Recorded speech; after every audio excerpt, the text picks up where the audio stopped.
Today I fucked up by asking my dad if he knew what twerking was. For some context, I live in a household with 2 sisters and both of my parents. My younger sister is off at college, and my older sister is on the autism spectrum and has Down syndrome. She's high functioning but can have days where she is utterly miserable. They come and go, but my dad has learned a valuable lesson over the years: comedy is the best medicine. So, he takes every opportunity to make her laugh, and by proxy everyone else. Both because he enjoys making people laugh and because he loves to see her smile. Some days it's simple fart jokes, other days it's him doing something goofy. Well, I like to join in when it's something hilarious. Today we watched Suicide Squad, the new one, as a family and absolutely loved it. As it finished, I go to get a towel so I can shower, and my dad goes to take a pee. By the time I'm back he's coming out of the bathroom, steps into the living room, and starts doing what he calls in a miserable Russian accent the dance of his people, wherein he squats, stands up, turns around, and squats again. I should make a quick distinction before I continue. My dad is a large man.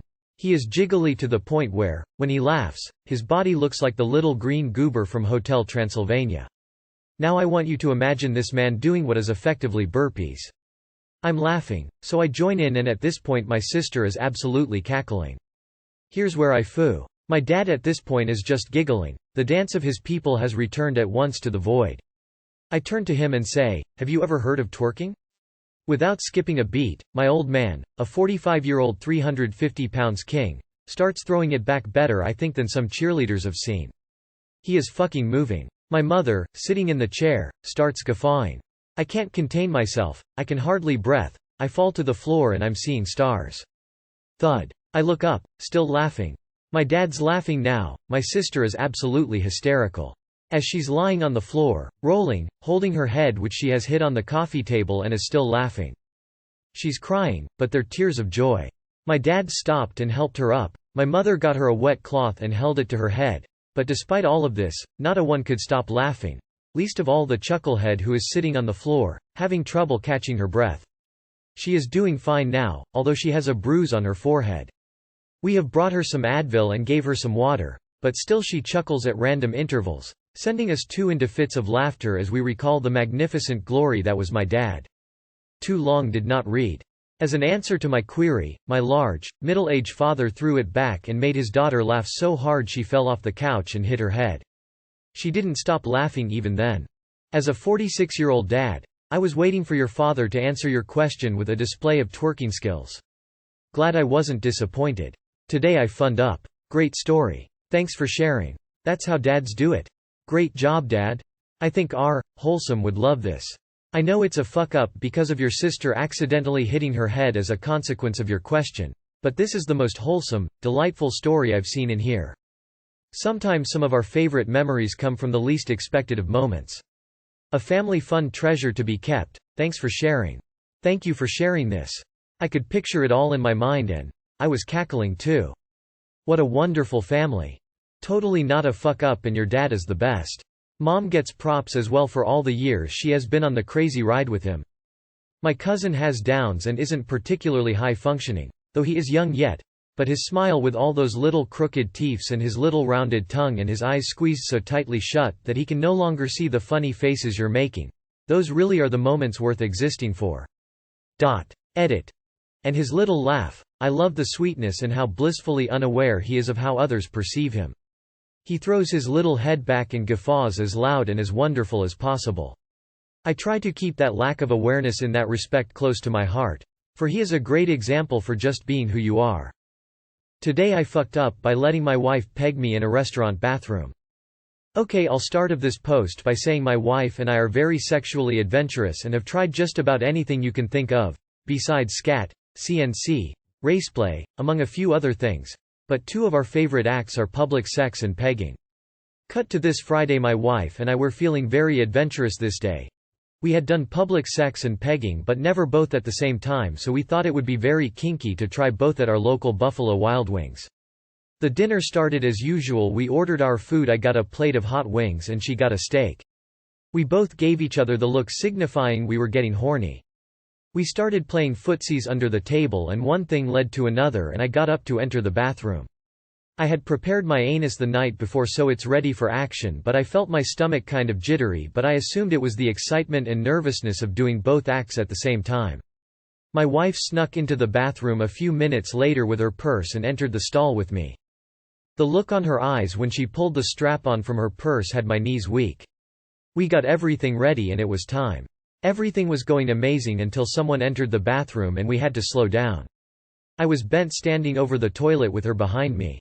Usually in moments like these in public we stop and wait for the person to leave, but my wife told me she just couldn't help herself and kept going slowly as the man was doing his business. I tried my absolute best to hold my breathing and moans, but a few slipped out. I just couldn't help it.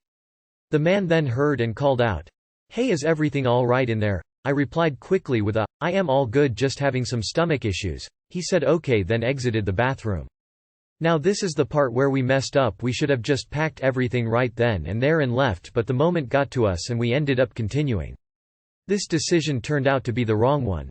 A worker entered the bathroom and yelled, "All right, jigs up guys, we know you're a couple in there, come on, get out." My wife and I both looked at each other wide-eyed and knew we were fucked. We didn't reply and started panicking, taking the strap-on out of me and rushing to pack everything up. Here's where another problem occurred. Remember the stomach jitters I had before? Yeah, well, I'm assuming the wings didn't sit well with me because as my wife took the strap-on out, I ended up exploding diarrhea all over my wife, the stall walls, and the floor. My wife screamed in utter shock as I collapsed over the toilet, hugging it from the pain of my burning asshole. The worker screamed, "What the hell is going on in there?" and got on all fours to look under the stall and saw the absolute haunting scene of my wife and a stall covered in shit and me almost passed out hugging the toilet for dear life. Needless to say, my wife and I were kicked out and the authorities will be contacting us later tomorrow about the whole fiasco. I think we learned our lesson here. Too long did not read. My wife and I decided to get freaky and have public pegging sex in a restaurant bathroom. We ended up getting caught and I shit all over her in the bathroom stall. Edit. Spelling. It's times like these I wish I couldn't read. Guess you can say you tried scat play now. Never going to Buffalo Wild Wings again after reading this. Like, no, that place is trashy, but damn, y'all fucking sent the bar for standards down to the Earth's core.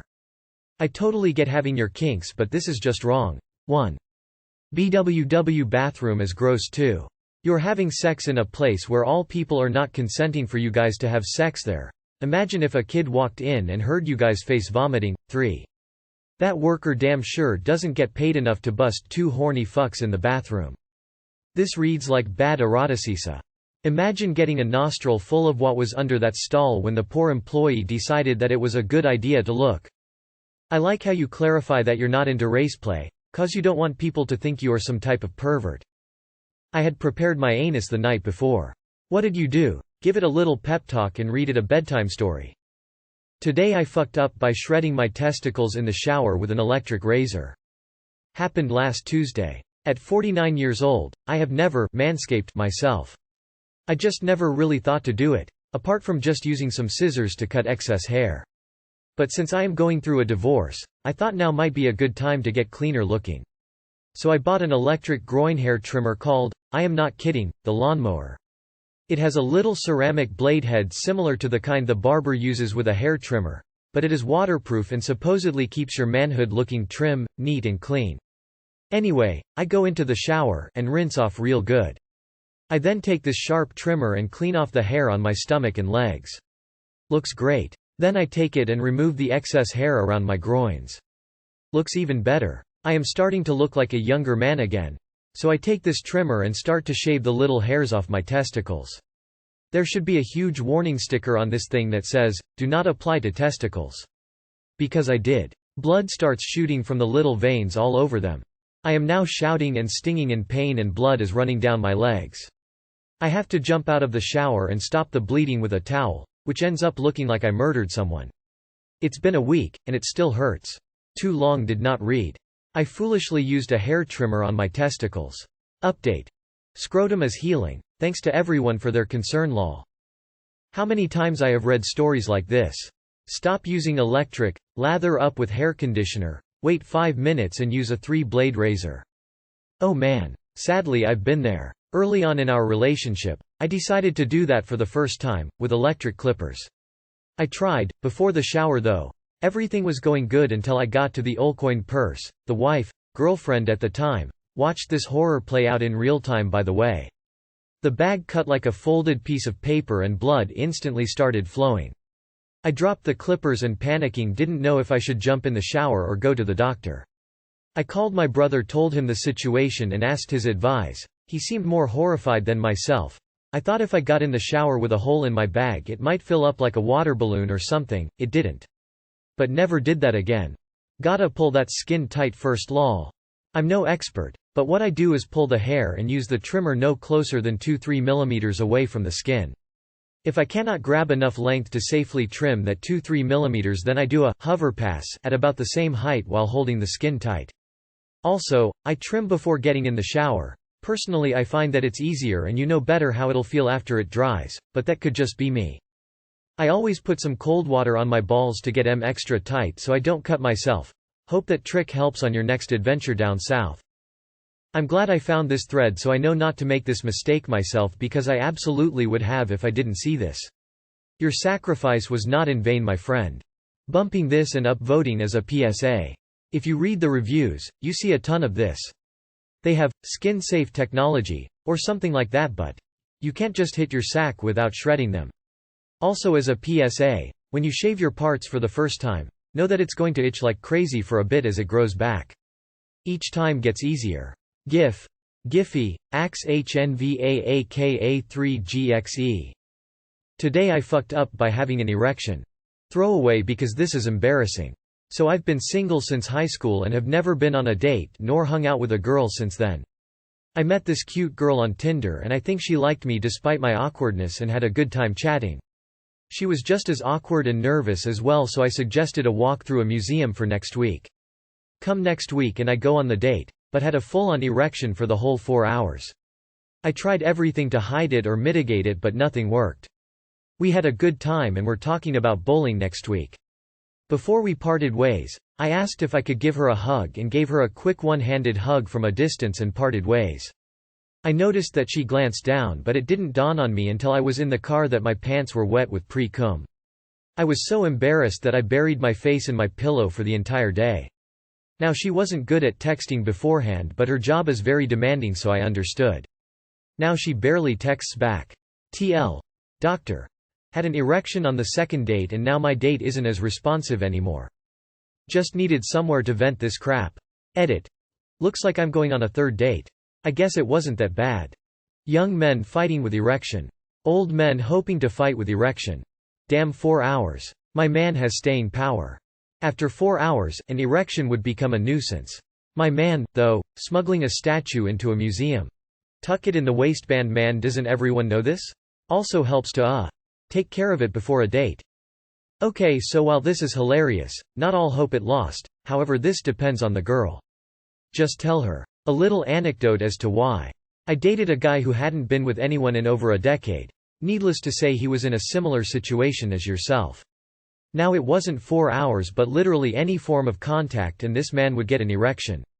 Touch his face, hold his hand, hugs, it was almost instant.